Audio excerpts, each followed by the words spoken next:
There are certain biblical texts of which there are perhaps more questions than in other passages. A number of texts that you may have heard on numerous occasions before, and as you hear them, you hear people using them to teach different things. Matthew 24 is one of those chapters. You may recall that it's been a little over a year and a half, not quite 2 years ago, when war started to break out in the Middle East. I saw a number of people that I had worked with of religious backgrounds posting about the signs of the end of time. And they quoted that there will be wars and rumors of wars, Matthew chapter 24.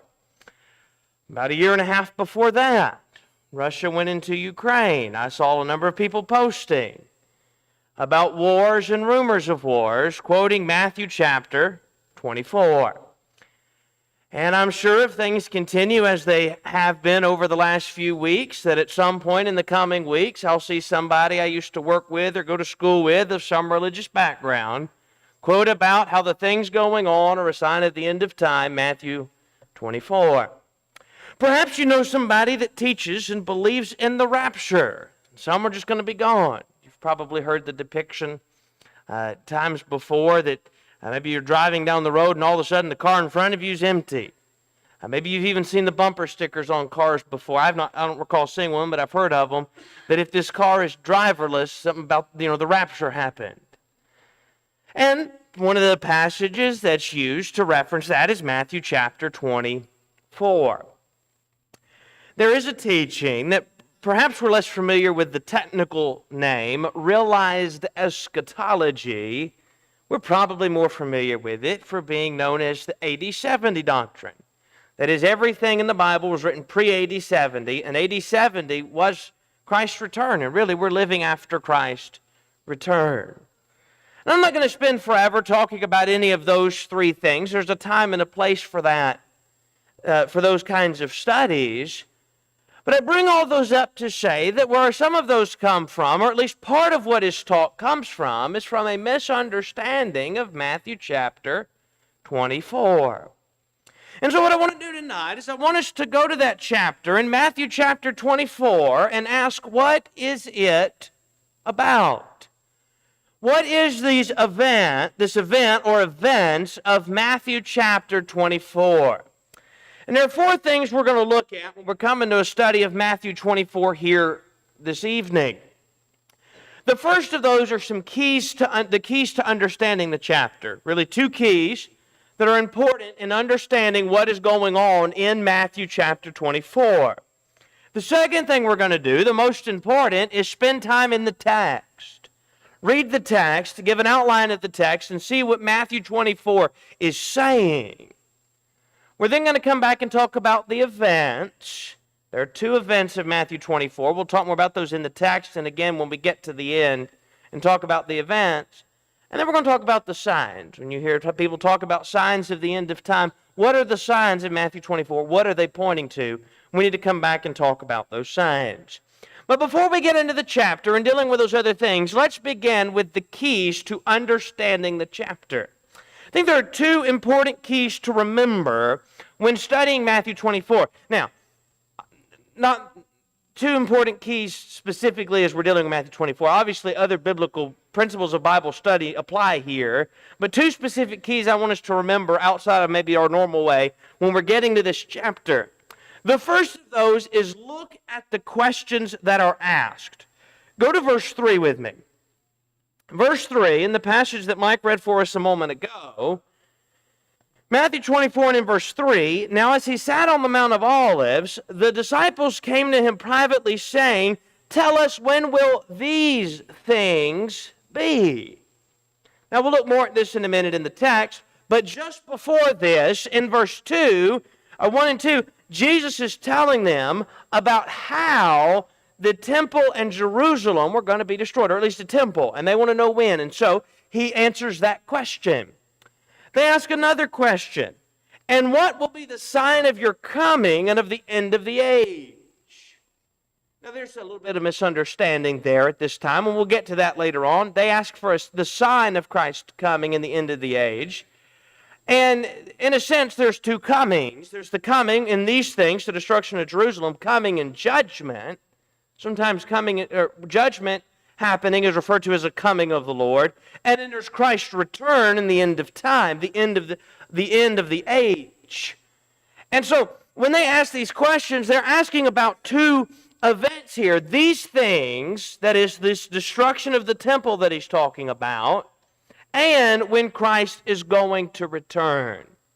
And so we need to keep in mind those two questions that are asked in verse 3 when we're studying 4 through 51, where these two events are talked about. The second key we need to understand in study of Matthew 24 is to look for the transition. Now, this is important for any Bible study.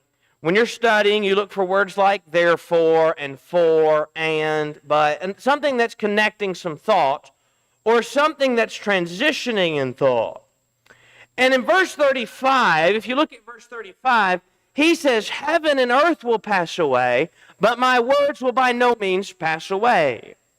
And so there's going to be a day heaven and earth passes away, but my words, that is everything he's been saying in 4 to 34 about the destruction of Jerusalem, those things, you can mark it down. My word's not going to pass away, but heaven and earth is. Then in verse 36, he says, but of that day. Well, what's that day? That day is the day that heaven and earth pass away. He's been discussing the destruction of Jerusalem leading up to this. Verse 35 is a transition between the two. Heaven and earth will pass away, but my words will not. Again, you can mark it down. What Jesus said about the destruction of Jerusalem, it's sure. And it did happen just as he said it would. What Jesus says about the end of time, it is sure. And it will happen just as he says that it will. So he says, but my words aren't going to pass away, but heaven and earth will. Verse 36, but of that day, that is the day that heaven and earth pass away. These two verses are as a transition and is the key to understanding the chapter. Because Jesus has gone from talking about the first event that they ask about to the second event. And that's important because there are a number of views about this, but some views are that we're going from one event to the other and back again and back again. And so the destruction of Jerusalem in this verse, and then the end of time, and then the destruction of Jerusalem and the end of time, and we're going back and forth. There are some views that maybe they're all the same event. There's a number of views out there, but this transition of verse 35 and 36 is something we've got to keep in mind as we're studying the text of Matthew 24. So two keys to understanding the text. Look at the questions that were asked in verse 3. So we're going to file those away and keep those in mind. When are these things going to take place, and when is the end of the age or the end of time? The second key is we look for the transition. We've already noted where that is, but we'll get to that here later on in our study. Now let's spend some time in the text.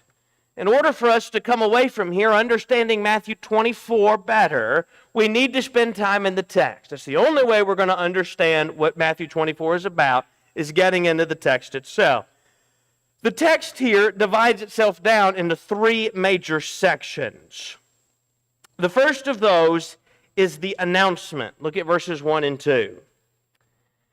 Verse 1, the disciples went out, or Jesus went out and departed from the temple, and his disciples came up to show him the buildings of the temple. So as they're leaving the temple here, the disciples are pointing to it, and you can almost imagine that maybe they're pointing to it and talking about, you see how beautiful that is? What a beautiful building this temple is. Just amazed about it. They're pointing Jesus to the temple's building. It is then in verse 2 that Jesus says to them, do you not see all these things? Surely I say to you, not one stone shall be left here upon another that shall not be thrown down. That is this temple that they're standing there, pointing Jesus to in amazement. Jesus says one stone's not going to be left upon another. It's going to be destroyed. And so Jesus makes that announcement in verse 2, which is what leads to the two questions in our second section in verse 3. And that is, when will these things be? And what will be the sign of your coming and of the end of the age? That's where the questions are asked here in verse 3, where they ask about these things, that is, when this temple will be destroyed, and the sign of your coming and of the end of the age. Jesus then, in 4 to 51, where we'll spend the rest of our time within the text itself, gives the answers. And there are two answers. There's two answers because there's two questions that were asked. And these two questions are different because they're about two different events. And so Jesus takes time to answer both of those.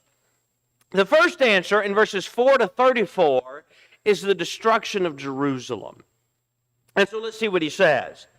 He says there's going to be some things that take place before the tribulation. Some things that take place before the tribulation. Look now beginning at verse 4 and 5. There's going to be false Christ.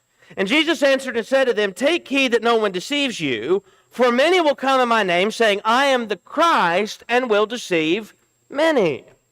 There are going to be those going out claiming to be the Christ that are not. Jesus is the Christ, and others are going to claim to be.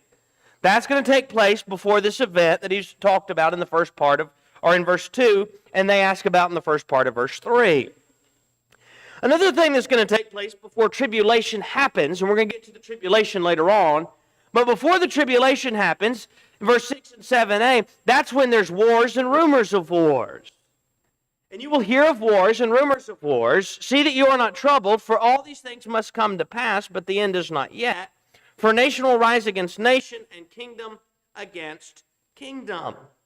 And so, there's going to be these wars and rumors of wars that take place. He tells them, don't panic. That's not the end yet, not the end of time. That's not the end of Jerusalem and the temple just yet. Not yet. Not when there's wars and rumors of wars. That takes place first. He then says in the latter half of verse 7 that there will be famines. And there will be famines, pestilences, and earthquakes in various places. Verse 8 to 10, there's going to be persecution. All these are the beginning of sorrows. Then they will deliver you up to tribulation and kill you, and you will be hated by all nations for my name's sake. And then many will be offended, will betray one another, and will hate one another. There's going to be some persecutions taking place, leading to this tribulation. And as part of this tribulation that he's going to get to, there's going to be persecution taking place. Verse 11, then many false prophets will rise up and deceive many. There will be false prophets that go out trying to pull others away from following Christ. Verse 12 now, there'll be lawlessness increasing. And because lawlessness will abound, the love of many will grow cold. Verse 13 now. Letter half of 12 and 13. There's going to be apathy. The love of many will grow cold, but he who endures to the end shall be saved. Perhaps we're familiar with that line of verse 12, but it's actually found in a song, not in our, well, the song is in our books, but this line's not found. The song, Jesus is Coming Soon, in some of the older editions of the books, there were actually 3 verses instead of 2. The reason that one is left out is because some of the things it talks about are the signs that come to pass before Jesus is coming, including the love of many growing cold. It was misused when that song was written in the 3rd verse. That's why our book would leave it out. But there's going to be a time where there's apathy. There's the love growing cold. But the one that endures to the end, he shall be saved. Look at verse 14 now. Before this happens, before this destruction happens and all the tribulation comes, the gospel is going to go throughout the whole world. And this gospel of the kingdom will be preached in all the world as a witness to all the nations, and then the end will come. Again, that is the end of this temple and the end of the city of Jerusalem will come. And so Jesus is talking here about this first event that's going to take place, this destruction of Jerusalem. And he says, before tribulation and all these other things happen, you're going to have false Christs that go out. There'll be those coming out. You know, that here's the Christ. Don't listen to them. They're not the Christ. There's going to be wars, and there's going to be rumors of wars taking place. There's going to be famines and persecution and false prophets and lawlessness and apathy. And all of this will take place with the gospel's gone out to the whole world. Jerusalem, by the way, was destroyed in AD 70. You may recall, as we were just studying in 2 Peter, We're now after AD 70, after Jerusalem's destroyed, where we are now in 1st, 2nd, and 3rd John, and then in Revelation. But remember in 2 Peter, Peter warned of false prophets that were going to be coming, and Peter was writing shortly before the destruction of Jerusalem. You think about the persecution of 1 Peter, that's before the destruction of Jerusalem. And all of these things going on. Here were some of these things taking place, and at this point the gospel had gone out to the whole world. It had gone throughout the whole world, according to verse 4. Would go to the whole world, verse 14, and it had, according to the book of Acts. So before this takes place, so before the tribulation is going to take place, there'll be all of these signs. But then he talks about the tribulations, when the things are going to be taking place here at Jerusalem. And one of the things he mentions in verse 15 is there will be an abomination of desolation. Therefore, when you see the abomination of desolation spoken of by Daniel the prophet, standing in the holy place, whoever reads, let him understand. And we'll get the rest of the instruction later on. But he says there's this abomination of desolation. The passage he has reference to is Daniel 9:27. Then he shall confirm a covenant with many for 1 week, but in the middle of the week he shall bring an end to sacrifice and offering, and on the wing of abomination shall be one who makes desolate, even until the consumption which is determined is poured out on the desolate.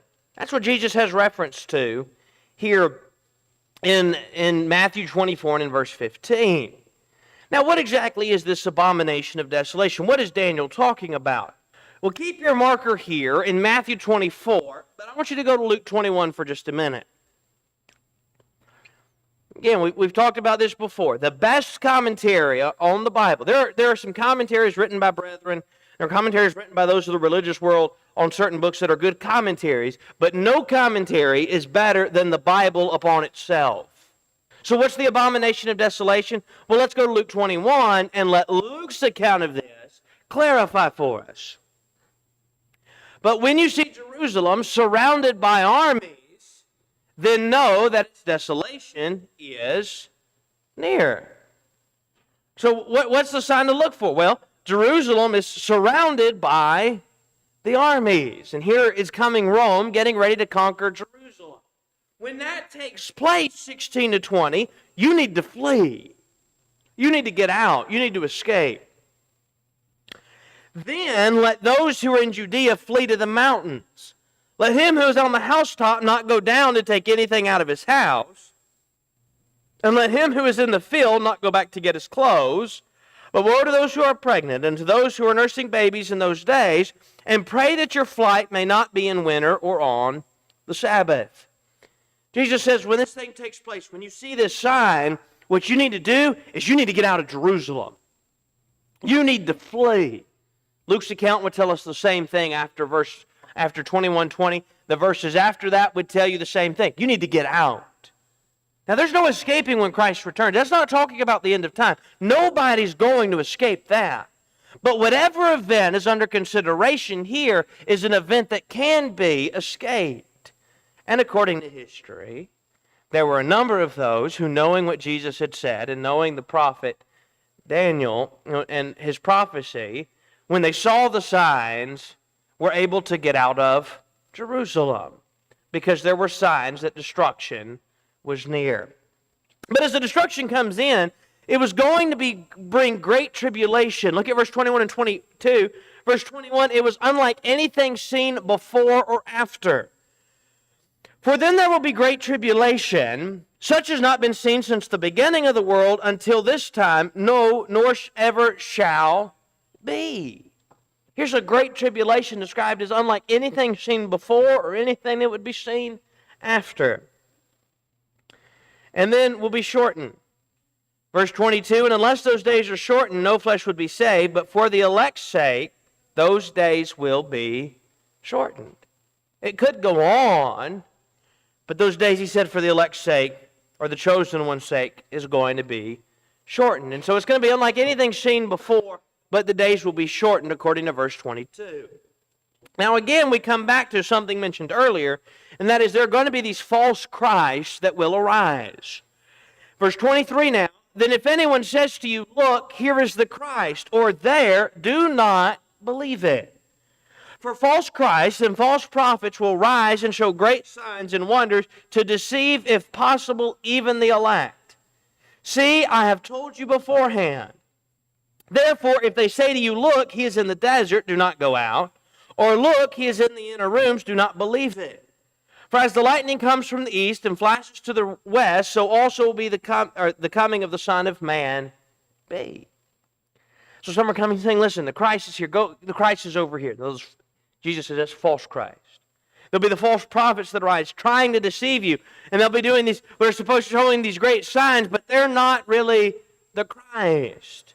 And when they say to you, go here or go there, do not believe it, for the coming of the Son of Man will be like the lightning that flashes from the sky. It's visible. It's something that is seen.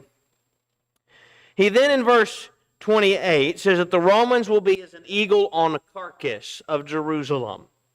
For wherever the carcass is, there the eagles will be gathered together. The English Standard Version would say, wherever the corpse is, there the vultures will gather. You're driving around. If you're driving on the interstate and you see a bunch of vultures in the air circling somewhere, you're going to be led to the conclusion, you know what, there's probably a dead carcass, there's an animal carcass or something over there that's causing them to circle around it. And the Romans would descend on the city of Jerusalem and surround it and circle it as an eagle or a vulture around the carcass of an animal. That's what they're going to do. It's the carcass of Jerusalem, and Rome is the vulture, or the eagle, circling that. Verse 28. He then, in verse 29 to 31, would point out that then, after the tribulation, that's when this coming, what's called the coming of the Son of Man, but coming in judgment against Israel, against Jerusalem, that's when that's going to take place. Immediately after the tribulation of those days, the sun will be darkened and the moon will not give its light. The stars will fall from heaven and the powers of the heavens will shake. Then the sign of the Son of Man will appear in heaven, and then all the tribes of the earth will mourn, and they will see the coming of the Son of Man coming on the clouds of heaven with power and great glory. And he will send his angels with a great sound of a trumpet, and they will gather together his elect from the four winds, from one end of heaven to the other. And so he says there's a tribulation that's going to take place, and after that, that's when this coming in judgment. And he talks about coming in the clouds. Coming in the clouds is a reference in Acts to Christ's return at the end of time, but coming in the clouds is also terminology used throughout the Scripture, again, to talk about the coming in judgment. And so he's going to come with this power and great glory, and that's when this destruction is going to take place. That's why in verse 32 through 34 he says, "Now learn this parable from the fig tree. When its branch has already become tender and put forth leaves, you know that summer is near. So also, when you see all these things, know that it is near at the doors." And so, when are these things going to take place? Again, that was the question. When will these things be? All the things he's been talking about. He said these would take place when you see the signs. And he used the analogy there of the fig tree, that as the branch, the fig tree, when its branch becomes tender and it's starting to put forth the leaf, what do you say? What do you say? Well, that's a sign that summer is coming and is going to be bearing fruit. So too, when these signs that he's just talked about in all these verses previous, when these signs are seen, that's telling you that he's coming on judgment against Jerusalem. In fact, not only when you see the signs in verse 34, it would be in their lifetime, or at least the lifetime of some of those there. Assuredly, I say to you, this generation will by no means pass away till all these things take place. Now again, not all of them were there. Some of the apostles had been put to death for the sake of Christ by then, but that generation itself had not gone before this destruction would come to Jerusalem. It would happen in the lifetime, that generation in their lifetime. So when Jesus is asked, when will these things be? Jesus says of that first one, the destruction of the temple and the destruction of Jerusalem, he tells them that it's going to be there's going to be some signs before tribulation comes, and then there's going to be tribulation, and then immediately following that tribulation, that's going to be this destruction, this coming and judgment against Jerusalem. He said there will be signs that point to it, and it will take place in the lifetime of those there. Well, now in verse 35, in our transition we mentioned earlier, we shift now to talk about the end of time. I want you to get verse 34 again with me for a minute. Assuredly I say to you, this generation will by no means pass away till all these things take place. That generation there would not pass away until Jerusalem was destroyed. They were still going to be there. They're eventually going to pass away, but not till these things took place. Verse 35 now, heaven and earth will pass away, but my words will by no means pass away. So Jesus again is saying, my word is sure. You can rest assured that what I have told you is true. That's not going to pass away. But heaven and earth, that is going to pass away. And so now, as he comes to the end of time, verse 35, heaven and earth will pass away, and we do not know when. Verse 36. But of that day. Again, that is the day that heaven and earth will pass away. That is Christ's return. That's the final judgment. It is a time of which we do not know. He said, no one knows the day or the hour. But of the day and hour no one knows, not even the angels of heaven, but my Father only. But as the days of Noah were, so also will be the coming of the Son of Man be. For as in the days before the flood, they were eating and drinking, marrying and giving in marriage, until the day that Noah entered the ark. There should be 36. 36, it's coming. We don't know when. We don't know the day or hour. 37 to 39 is going to be sudden with no warning, just like the days of Noah. Verse 39, and did not know until the flood came and took them all away. So also will be the coming of the Son of Man. You go back into the Old Testament and read the story of Noah. As Noah's preparing the ark, he's being ridiculed and laughed at by those that are there. Again, there's been debate by people before. Had it ever rained before the flood? I don't know if it had rained before, but I know this. It had never rained like that before. It has never rained like that again over the face of the whole earth. And so, that flood that was going to take place, they thought that sounded crazy. And so they don't listen to him. And life is going on as normal, and after 120 years, maybe some of them had given up making fun of Noah. They may have thought at that point, he's just a crazy man that's going to do what he wants to do anyway. And then Noah and his wife, 3 sons, and their wives got on the ark with the animals, and the Lord shut the door. And then the heavens opened up, the fountains of the deep opened up, and the face of the entire earth was flooded. They thought life was going on as normal, and then the flood came. That's how Christ's return is going to be. It's going to be sudden. It's going to be without warning. We could be sitting here. It could be this very same minute, and we're sitting here, and life's going on as normal, and then he comes back. And I don't know when he's coming back, but I know this. On that day, there'll be people that are eating and drinking, people that are marrying and giving in marriage. There'll be people driving to their jobs. There'll be people sleeping in beds, and Christ is going to come back. And it's going to be sudden, and it's going to be without warning. Not like the destruction of Jerusalem. Here are the signs. When you see these, flee, get away. That's not so with this coming of the Son of Man. Not so with the end of time, when heaven and earth will pass away. And on that day, when he returns, not only does he come back, and we don't know when, but when he comes back, the righteous and the unrighteous will be separated. Look at verse 40 now. Then 2 men will be in the field, one will be taken and another left. 2 women will be grinding at the mill, one will be taken and the other left. Watch therefore, for you do not know what hour your Lord is coming, but know this, that if the master of the house had known what hour the thief would come, he would have watched and not allowed his house to be broken into. Therefore you also be ready, for the Son of Man is coming at an hour you do not expect. Again, sometimes people, when discussing the idea of the concept of the rapture, will come to this passage or parallels to this and say, see, there's one taken and there's another left.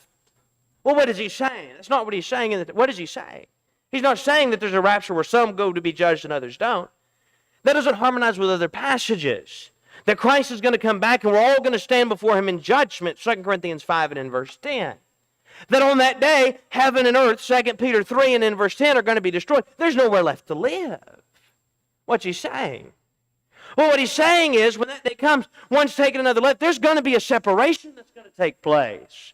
The righteous and the unrighteous are going to be separated. In fact, when you get into Matthew chapter 25, you see more about that idea. Remember Matthew 24? You've got the talents where those enter into the rest, and then you've got the one who goes away. There's weeping and gnashing of teeth.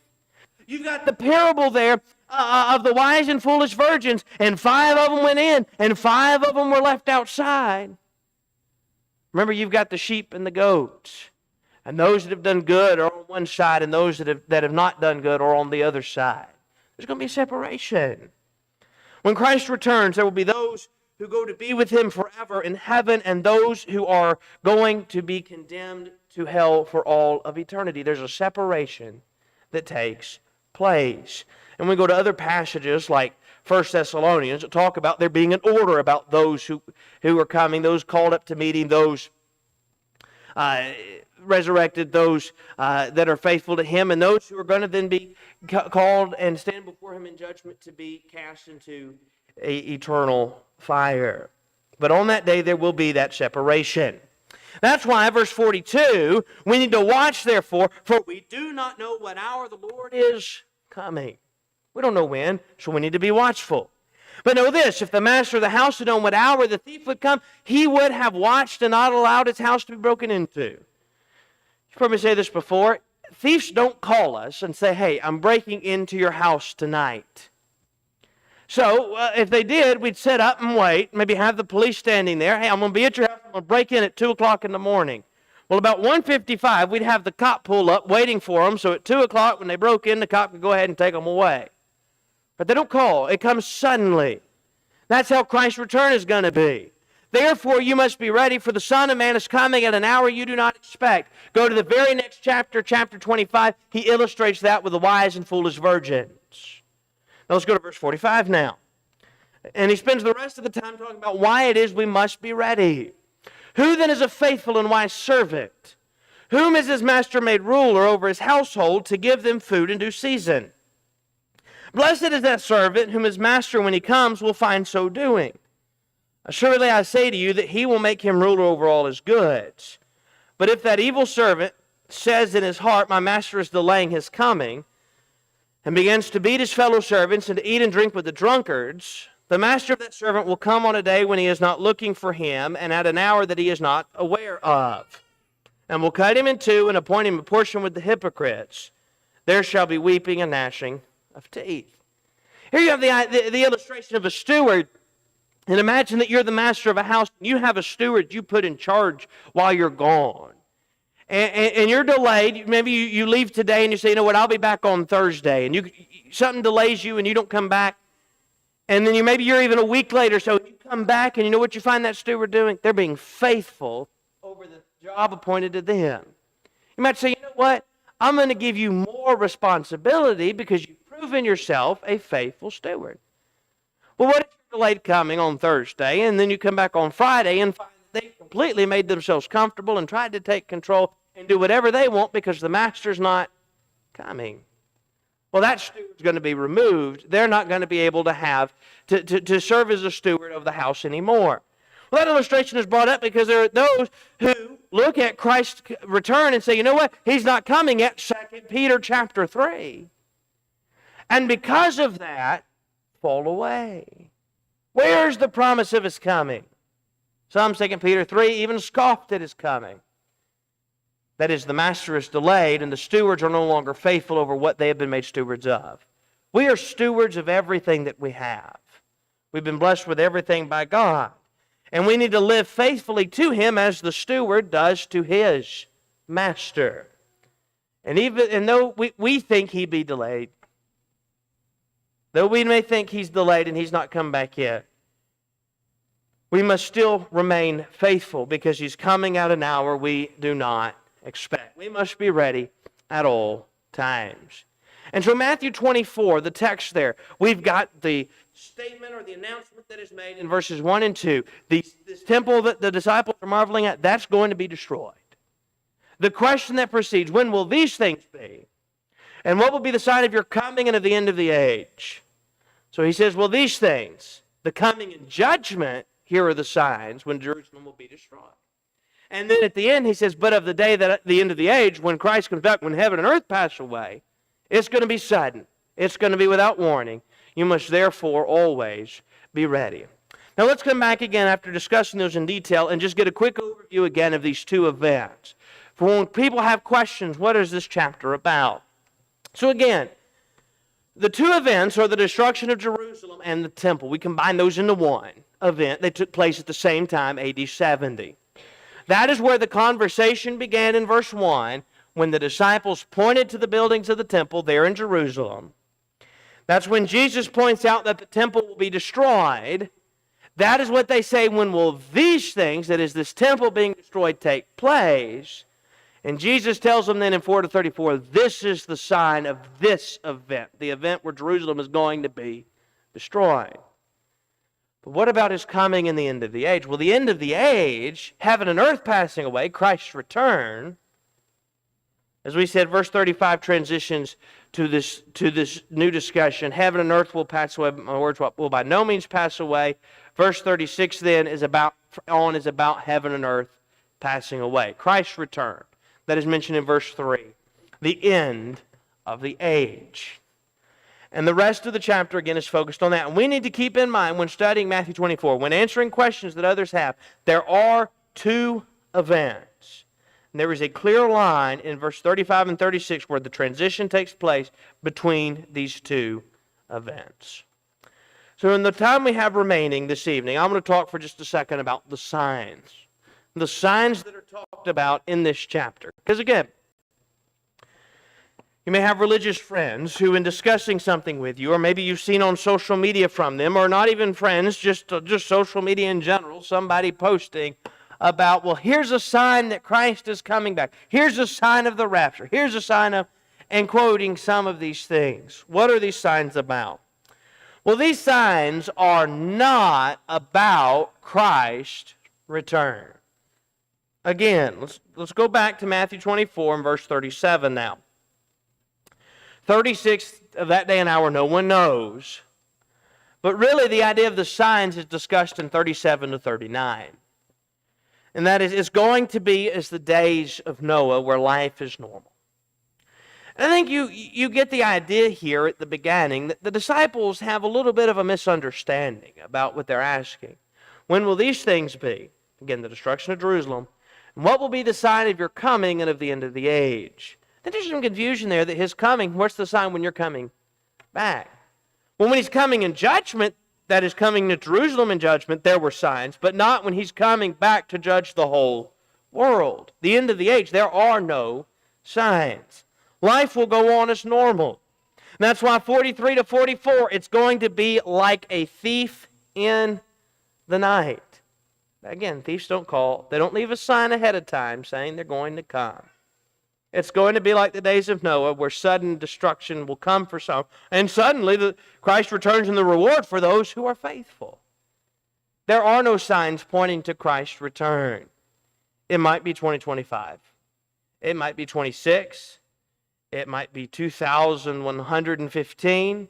It might be 3,000 and something. It might be 1,000,000 years from now. I just don't know. Neither do you. There are no signs that point to that, to when he's coming. What I do know is it's closer now than it's ever been. But I do not know when it will be. But the signs are pointing to and pointed to the destruction of Jerusalem. Again, that's the event that would take place in the life of the disciples. And the event where there are signs, where Jesus said, here are the signs. You look for these signs. And when these are taking place, that's when this event is taking place. Go back to 32 now. Learn the parable from the fig tree. When its branch has already become tender and puts forth leaves, you know that summer is near. That is, there's a sign that summer's coming. So also, when you see all these things, that is, all these signs I've just discussed, know that it is near, at the doors. Verse 34, assuredly I say to you, this generation will by no means take away till all these things take place. What are these things? The destruction of the temple, the destruction of Jerusalem that they ask about in verse 3. He said it's going to be destroyed. They said, when are these things, that is, the destruction of these things, going to take place? These things, he said, will take place in the life of this generation. There are no 2,000-year-old men walking around. It seems every once in a while on the news, you hear about somebody passing away, and at the time of their death, they were the longest living person on earth. Those are about 115, 16 years, not 2,000 and something. This here, what Jesus is talking about, this is about 33. This is 33 A.D. This is shortly before his death. This is the last week of the life of Christ. 33 A.D. Not quite 2,000 years ago. 1,992 years ago or something like that. There are no 2,000-year-old men walking around. So it can't be referring to the end of time. That hasn't happened yet. And that generation has long since passed away. All the signs were pointed to the first event when Jerusalem and the temple would be destroyed. And again, we must understand this is a different event from what is discussed at the end of the chapter. Okay, what's discussed in Matthew 24:36 through the end of the chapter, the separation, the passage where there's a separation from the righteous and unrighteous, where some say, well, that's the rapture. Even if it was a rapture, and we've said we answered that already, but even if there was a such thing as a rapture, that passage is in a different section from the section of the signs that are often pointed to. When Christ returns and judgment takes place, that will be sudden. It was the destruction of Jerusalem that had signs and warnings. So Matthew 24, what is it about? Well, Matthew 24, we talked about some keys to understanding it. We need to know the keys to this chapter as we begin to study Matthew 24 so we can better understand the chapter. We then looked at the text, the announcement that Jesus made, the questions that the disciples then asked, and the answers that Jesus gave. Here's the destruction of Jerusalem and its signs. Here's the end of time. There are no signs. It will be sudden, without warning. We then went back and talked about what there's two distinct events and the line between them. And that the signs pointed to the first event, the destruction of Jerusalem. That happened in 70 A.D., not the end of time that hasn't yet happened. And so hopefully this helps us in our understanding of Matthew 24 and answering the questions that others may have for us over this chapter.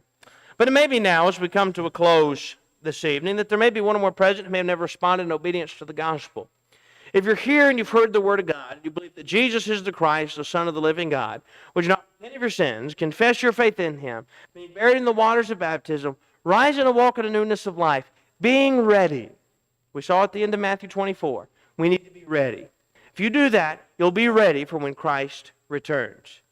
Maybe you've already done that because somewhere along the line I've been like the foolish virgins of Matthew 25. I was ready, but not anymore. The good news is that you have opportunity this evening to make necessary correction. If it's a sin of a private nature, you can take it to the Lord privately in prayer. And if it's a sin of a public nature, you would desire the prayers of the congregation, we will gladly pray with you and for you this evening for God to forgive you. No matter what your need is, if we could assist you this evening in any way, would you not come forward right now as together we stand and as we sing.